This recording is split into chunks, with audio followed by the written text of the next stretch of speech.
नमस्कार दर्शकों, आज हम बात करेंगे सिद्धि के सरताज गोरखनाथ, जिन्होंने अपने मरे हुए गुरुदेव के मृत शरीर को जीवित कर दिया। और यही नहीं दर्शकों, जिन्होंने अपने वचन शक्ति से पहाड़ को भी सोना बना दिया।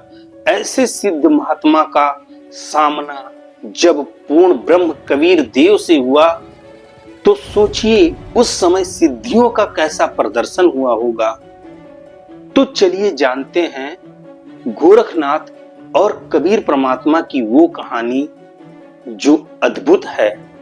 आज से 600 वर्ष पहले आदरणीय रामानंद जी, जो कि कबीर साहब के गुरु थे, वो वैष्णव पंथ का प्रचार प्रसार करते थे और उनका प्रचार प्रसार इतना अधिक हो गया कि नाथ परंपरा सिकुड़ने लगा। यह देखकर गोरखनाथ जी ने सोचा कि नाथ परंपरा का रामानंद जी नाश करेंगे। इस कारण से गोरखनाथ जी ने आदरणीय रामानंद जी को पत्र भिजवाया कि वह मेरे साथ ज्ञान गोष्ठी करें। यदि जो भी हारेगा वह जीतने वाले का शिष्य बनेगा और उसके सभी शिष्य जीतने वाले के शिष्य बनेंगे। इस प्रकार से रामानंद जी के पास गोरखनाथ जी ने पत्र भिजवा दिया। जब रामानंद जी ने गोरखनाथ जी के पत्र को पढ़ा तो रामानंद जी बड़े चिंतित हुए और वह सोचने लगे कि ज्ञान चर्चा तो कोई दिक्कत नहीं है, क्योंकि ज्ञान चर्चा में गोरखनाथ आगे नहीं जा पाएगा, परंतु गोरखनाथ जी के पास सिद्धियों का भंडार है और दुनिया सिद्धियों को देखना चाहती है और वो आते ही सिद्धियां दिखाएगा और लोग उसे विजयी घोषित करेंगे और मुझे पराजित कर देंगे और इस कारण से मुझे गोरखनाथ का शिष्य बनना पड़ेगा। इसी सोच में रामानंद जी पड़े हुए थे। तब कबीर परमेश्वर जी वहां पहुंचे और रामानंद जी से चिंता का कारण पूछा। रामानंद जी ने बताया कि एक सिद्ध महात्मा आए हुए हैं और उन्होंने ज्ञान गोष्ठी के लिए ये पत्र भेजा है और उसके पास सिद्धियां हैं।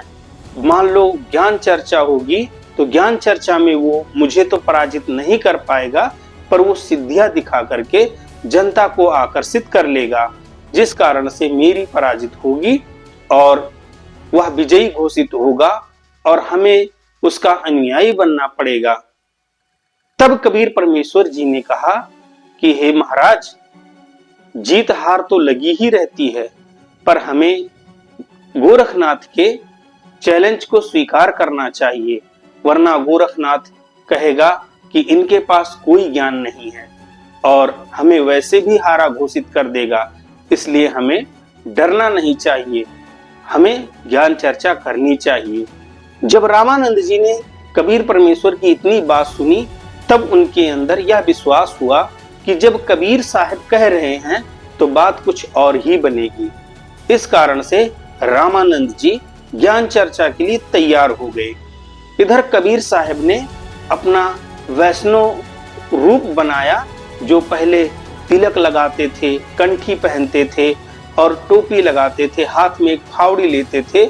यह पूरा अपना कॉस्ट्यूम रचा और उधर रामानंद जी के जो और शिष्य थे उनको ये लगा कि आज रामानंद जी की पराजित होगी और गोरखनाथ जीतेगा और हमें उसका शिष्य बनना पड़ेगा। इसलिए रामानंद जी के शिष्यों ने उस रोज की तरह ना तो तिलक लगाया ना कंठी पहनी, बस सादे वेशभूषा में वो चले गए।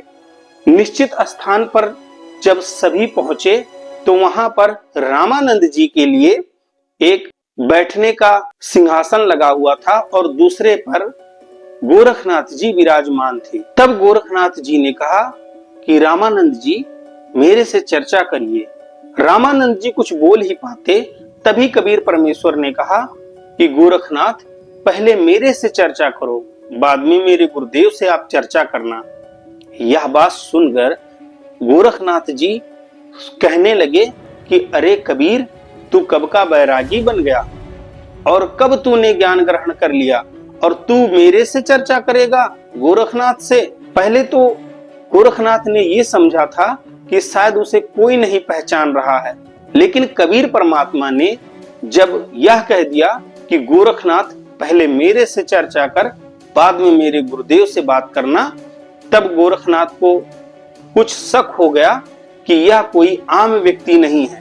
पर फिर भी वो सिद्धियों के अहंकार में कहने लगा कि अरे कबीर, तू मेरे से चर्चा करेगा? तेरी क्या उम्र है जो मेरे से चर्चा करेगा? तब कबीर परमात्मा ने कहा कि जो बूझे सो बावरा, क्या है उम्र हमारी, असंख्य जन्म पर ले गए तब के ब्रह्मचारी। ब्रह्मा नहीं जद का टोपी दीन्हा, विष्णु नहीं जद का टीका, शिव शंकर से योगी ना थे तब का झोली सिक्का। गुरु की शरण साध की संगत, अजर अमर घर पायो, कहे कबीर सुनो है गोरख, हमने सबको तत्व लखायो। जब इस प्रकार से कबीर परमेश्वर ने गोरखनाथ जी से कहा, तब गोरखनाथ जी ने हैरानी से सोचा कि यह तो बालक बड़ी ऊंची ऊंची बात बता रहा है और इसके बात में जरूर कोई दम है। फिर कबीर परमेश्वर ने कहा कि अवधू हम अविगत से चले आए, मेरा भेद मरम ना कोई पाए, ना मेरा जन्म ना गर्भ बसेरा, बालक बन दिखलाए, काशी शहर जल कमल पे डेरा, तहां जुलाहे न पाए, मात पिता मेरे कछुनाही, ना मेरे घर दासी, जुल्हा का सुत आन कहाया, जगत करे मेरी हासी, पांच तत्व का धड़ ना मेरा, जानो ज्ञान अपारा, शब्द स्वरूपी नाम साहिब का सो है नाम हमारा, अधर दीप भंवर गुफा में तह निज वस्तु सारा, तेरा ज्योत स्वरूपी अलख निरंजन धरता ध्यान हमारा। जब इस प्रकार से गोरखनाथ जी ने सुना कि कबीर परमात्मा कह रहे हैं कि तेरा ज्योत स्वरूपी अलख निरंजन, तू जिसकी पूजा करता है ना, वो मेरा ध्यान धरता है। जब ये बातें सुने तो गोरखनाथ के पैरों तले जमीन खिसक गई कि ये तो कोई साधारण व्यक्ति नहीं है, इतने उच्च लेवल की बात कर रहा है जिसको कोई नहीं जानता। पर अहंकारवश गोरखनाथ जी तो अपनी सिद्धियों में चूर थे। जब गोरखनाथ जी ने देख लिया कि यह तो ज्ञान चर्चा से हारेगा नहीं, तब गोरखनाथ जी ने अपनी सिद्धियों का प्रदर्शन किया। गोरखनाथ जी जिस स्थान पर बैठे थे वहां से उड़े और जो उन्होंने पास में त्रिशूल गाड़ रखी थी उसके ऊपर जाकर के बैठ गए और कबीर परमात्मा से कहा कि हे कबीर, अगर तुझे चर्चा करनी है तो मेरे बराबर आकर चर्चा कर। कबीर परमात्मा ने कहा कि गोरखनाथ, मेरा आपसे ज्ञान चर्चा की बात हुई थी, ड्रामेबाजी की बात नहीं हुई थी, सिद्धियां दिखाने की बात नहीं हुई थी, और नीचे आकर के ज्ञान चर्चा करो। तब गोरखनाथ जी ने कहा कि यदि कबीर तेरे पास कोई सिद्धि है तो मेरे बराबर आकर बात कर, वरना तू हार स्वीकार कर ले और मेरा शिष्य बन। जब इतनी बात कही तब कबीर साहब ने अपने जेब में एक कपड़ा सिलने का रील ले रखा था और उस रील को एक किनारे से पकड़ा और ऐसे हवा में लहरा दिया और वह रील खुलता हुआ लगभग 150 फीट ऊपर जाकर के एकदम बिल्कुल ऐसे सीधा खड़ा हो गया। इस प्रकार से कबीर परमात्मा वहां से उठे और सीधा 150 फुट जाकर के ऊपर उस धागे के छोर पर बैठ गए और गोरखनाथ जी से कहा कि हे गोरखनाथ, अगर तुझे चर्चा करनी है तो मेरे बराबर आकर चर्चा कर।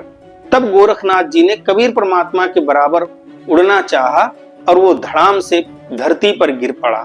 गोरखनाथ जी ने यह समझ लिया कि यह कोई साधारण व्यक्ति नहीं है, वरना आज पृथ्वी पर तेरे बराबर कोई सिद्धि युक्त नहीं था। ऐसा नहीं था कि गोरखनाथ उड़ नहीं सकते थे, पर चुंबक के सामने लोहा टिक नहीं सकता।